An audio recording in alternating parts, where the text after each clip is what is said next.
有个时候，佛陀住在舍卫城的奇树林即孤独园。有一天，佛陀对出家弟子们说：弟子们，以无明为前提条件就会产生行，以行为前提条件就会产生识，以识为前提条件就会产生名色，以名色为前提条件就会产生六处，以六处为前提条件就会产生处，以处为前提条件就会产生受，以受为前提条件就会产生爱，以爱为前提条件就会产生取，以取为前提条件就会产生有，以有为前提条件就会产生生，以生为前提条件就会产生忧愁、悲伤、苦闷、忧虑、绝望、衰老、死亡。弟子们，这就是世间人痛苦和烦恼聚集的过程，这就是缘起法。佛陀话音刚落，就有个出家人问：世尊，什么是老死呢？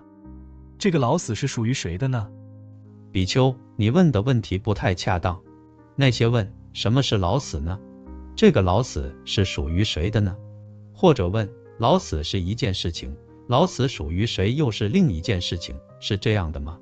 这两种问法虽然说法不同，实际想要表达的意思是一样的。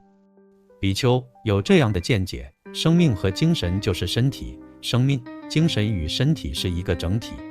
或者有这样的见解，生命、精神是一件事情，身体又是另一件事情。这些见解都是没有正确的去修行，没有正确的开启智慧。比丘，离开这两种极端的见解，如来说，以生为前提条件就会产生老死。这位出家弟子继续问关于其他缘起法的环节，佛陀以相同的方式回答。佛陀最后说：比丘，当无明逐渐退去、消散、灭尽，所有困惑、迷惑的问题都将被丢弃、舍离、除灭，就像多罗树被连根拔起，又被砍成无数个小木块一样，永远都不可能再发芽生长。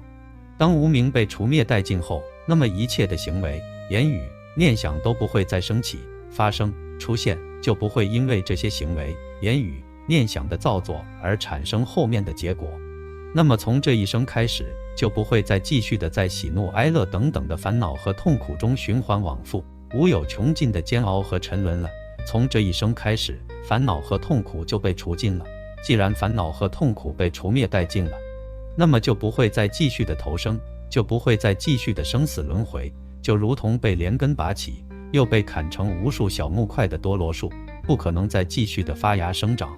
这样就不会再有未来世，就彻底的从生死轮回的烦恼和痛苦中解脱了出来。